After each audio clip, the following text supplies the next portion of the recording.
Et ça là que à la mutuelle de santé pour la biso artiste comédien obela nyonso asokipaka nango ndenge bomo na mama boli nyonso kokende Maroc bandawa kokende Maroc zonga tout ça la matanga c'est vrai mais tout ça les scènes pour lui bosso ngai na moni oyo ngai papa na oyo ngai maman tout ça la radio télévision nationale congolaise papa na biso zali Patrick Muyaya kate braza la zala kana yo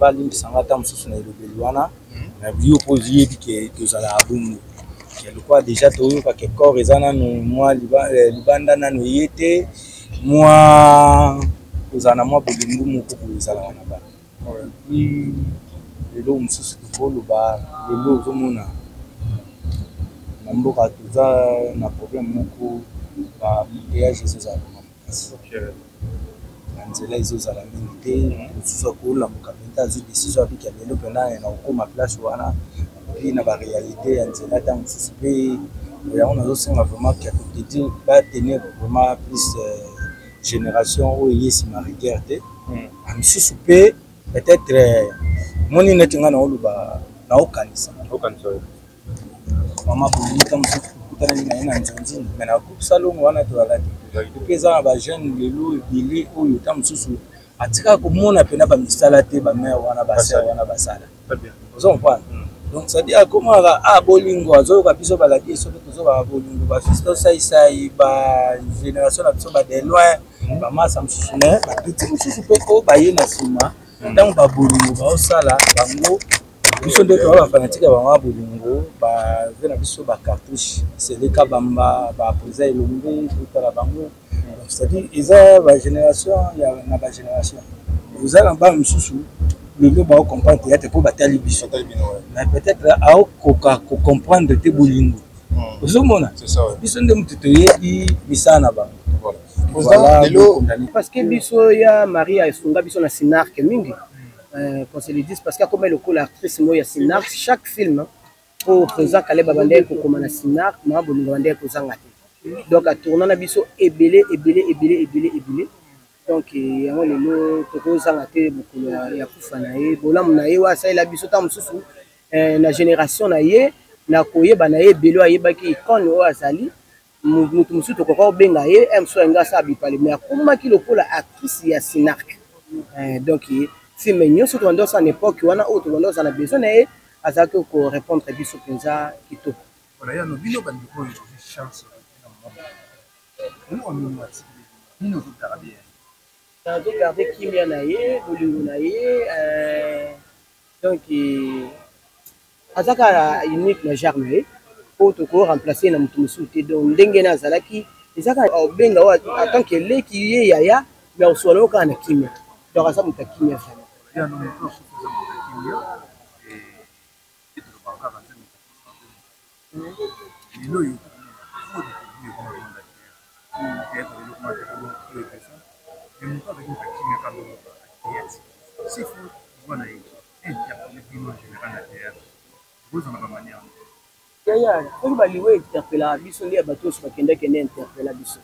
lokola makambo nguzo sida te tozaka na kati ya makambo ngo amoi ke ona osali eza malunga eza malamu penza pona nga asali na ye donc na pona sa ozo yesala ye malamu po sala donc ça tombe un jour qui est contacté ce qui me koti bien eza bien ce qui me koti mais contacté na kati ya mitema et kota kimi ya mbebote na kati ya mitema tozolinga na te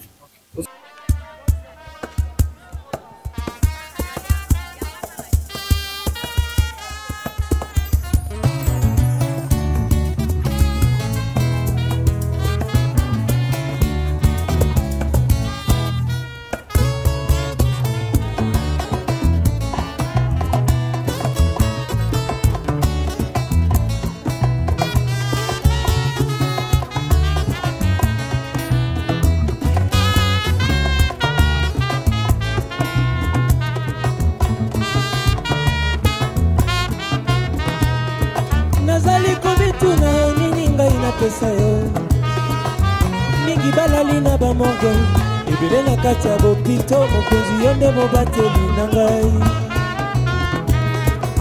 nazali komituna nini ngai napesa yo mingi balali na bamorgue ebele na kati ya bopito mokonzi yo nde mobateli na ngai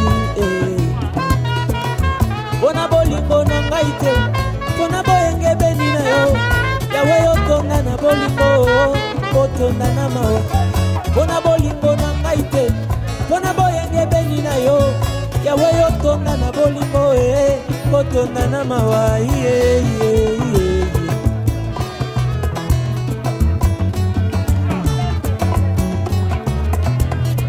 nazali komituna nini ngai napesa yo mingi balali na bamorgue ebele na kati ya bopito mokonzi yo nde mobateli na ngai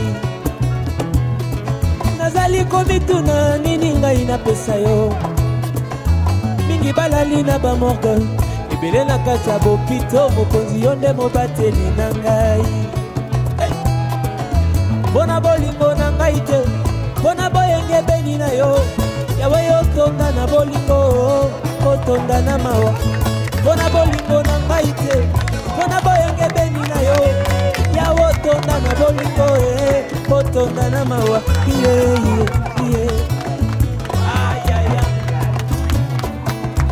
Danse pour Jésus là où tu es, danse pour le roi de rois, adorons Jésus.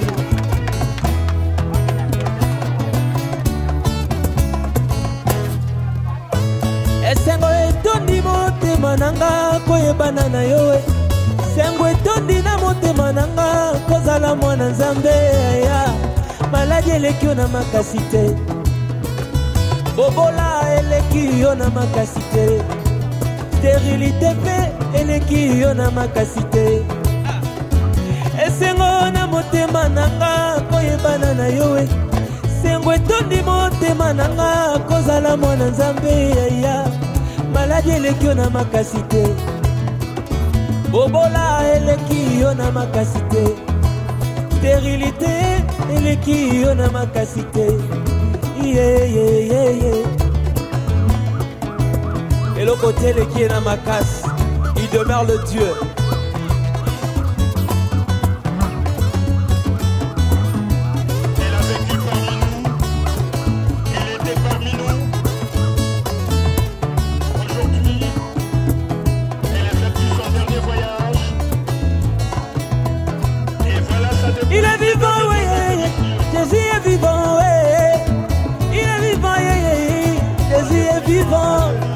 Il est vivant, ah. Il est vivant, Jésus est vivant, il est vivant, Jésus est vivant, il est vivant, Zambé adore Aloua, il est vivant. Zambé adore il est vivant, il est vivant, il est ressuscité.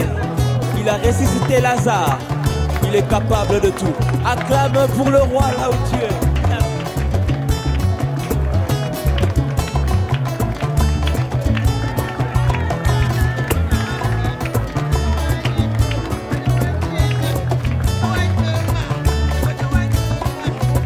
Yembo zali zambe yo yo. O zali zambe ye ye ye ye ye. Yeso bongwani te ye to embeli yo to beti milolo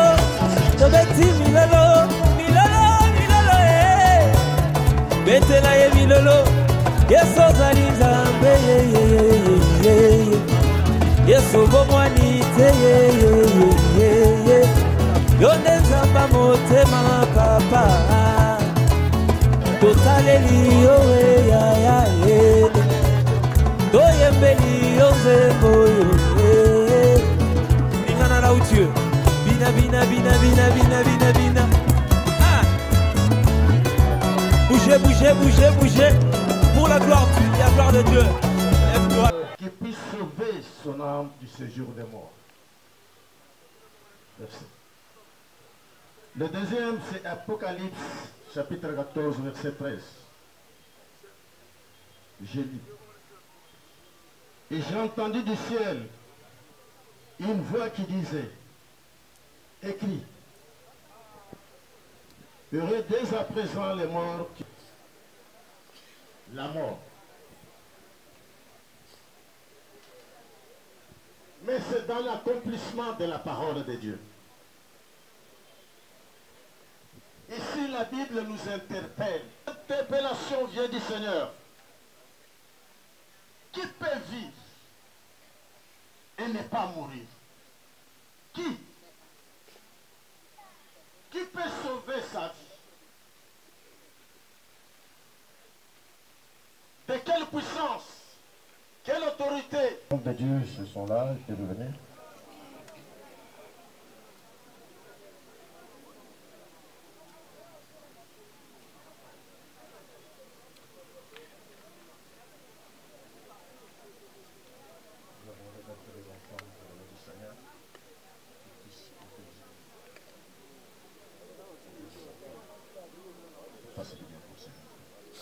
Prions.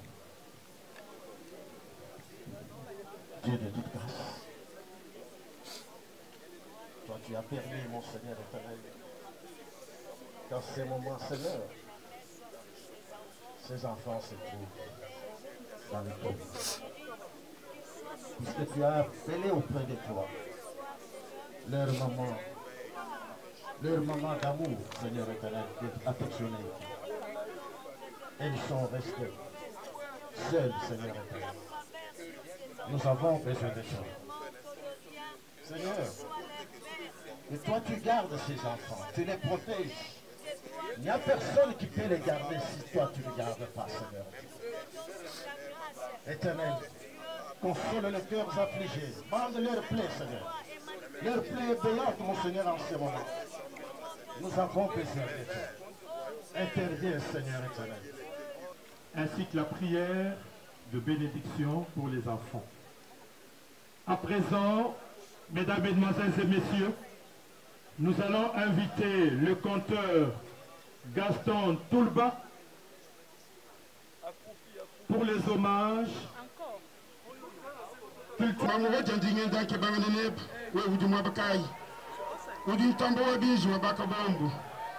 Tambo wa batuchi lo mutoka ba lenga hamoi mukaji wa mutoka ba ndamuna buwabu.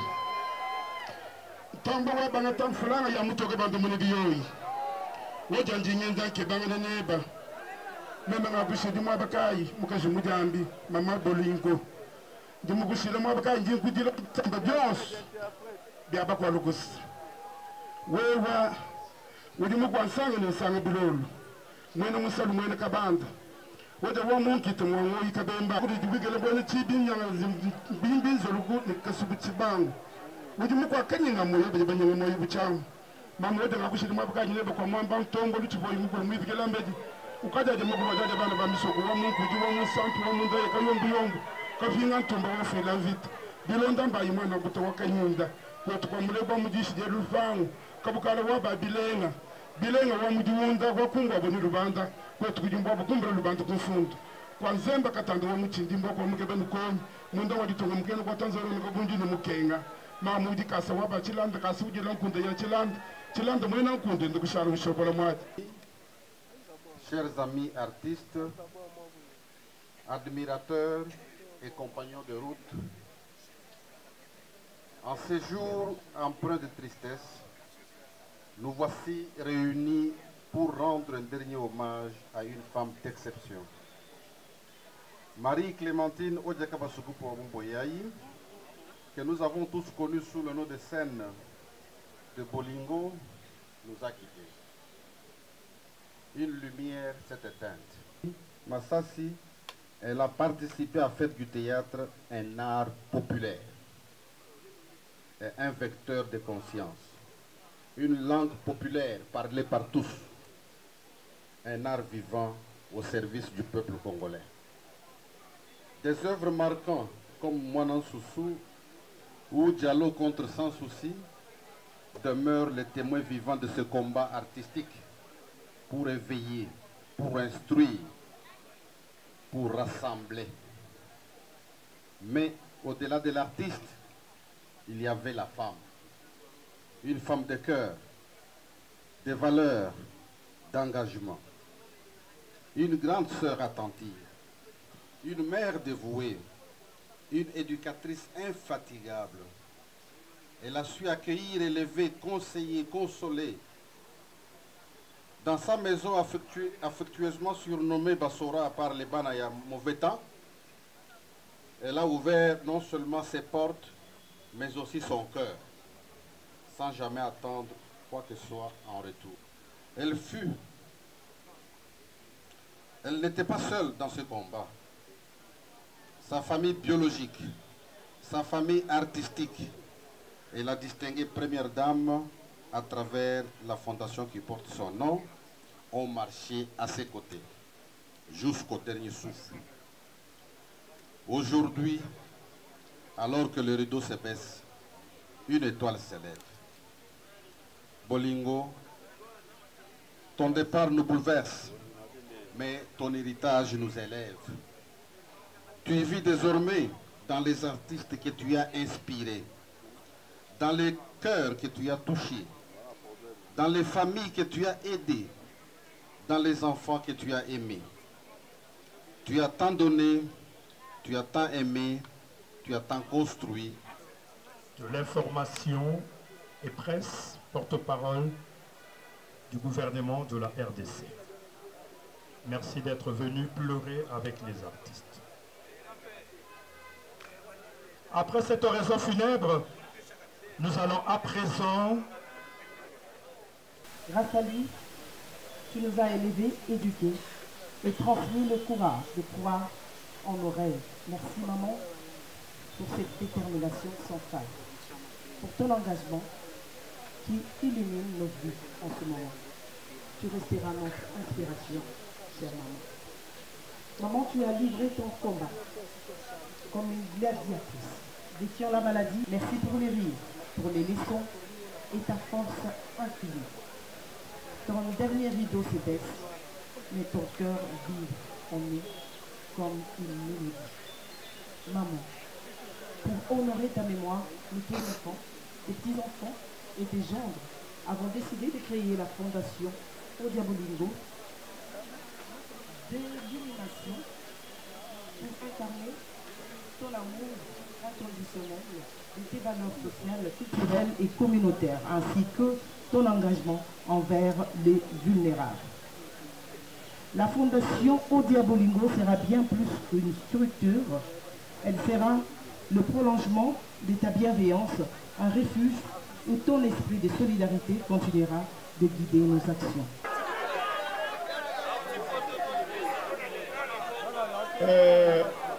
Dès qu'on a mis ça au boli à Tikibiso,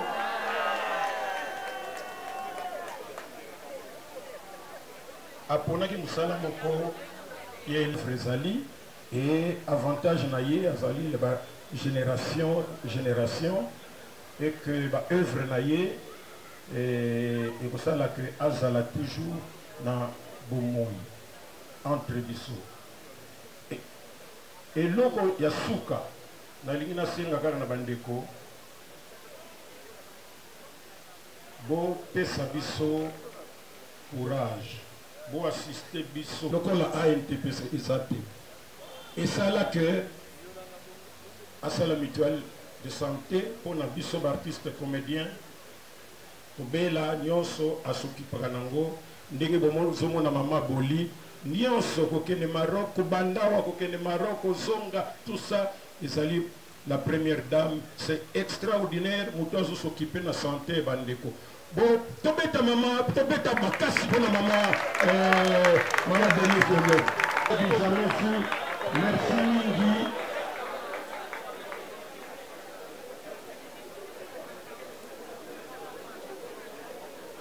Nasukisi nangai, bandeko na biso bakeneki poto, bazalaka na poto, maman Bomengo, maman Mabele, c'est un bon signe, c'est que nous sommes unis. Nengetolobaka, Nabatiste, comédien, l'unité rend fort et fait vaincre. Nabomoko Bozala Makasi, paix et longa et Gozala Chauffeur le merci.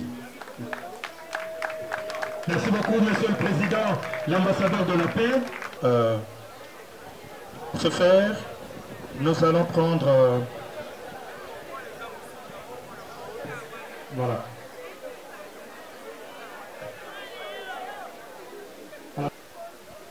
Sur les principes fondamentaux relatifs à la culture et les arts, autrement dit, politique culturelle a déjà été promulguée par le chef de l'État. Il ne reste plus que sa ratification. Mbote lisusu toza na esengo makasi toza na matanga sefa mais toza na esengo po liboso na ngai namoni oyo ya ngai papa na oyo ya ngai mama toza na radio télévision nationale congolaise papa na biso ezali Patrick Muyaya Katembo azalazalaka na ye nsima na ye azali na mama Sylvie Elenge Limbo nayebaki te ke mama bolingo azali mama na ngai mama na bolingo na mama ya ngai baza bandeko nayebaki te ekolo moko tribu moko ntango mama ya ngai akufi mama bolingo ayaki na matanga kufa na 40 ans mpona 40 ans azala bana boye bana balobi anglais na bo balobi français bazali bakoko ya bolingo oja eloko te eleki ye na makasi il demeure le Dieu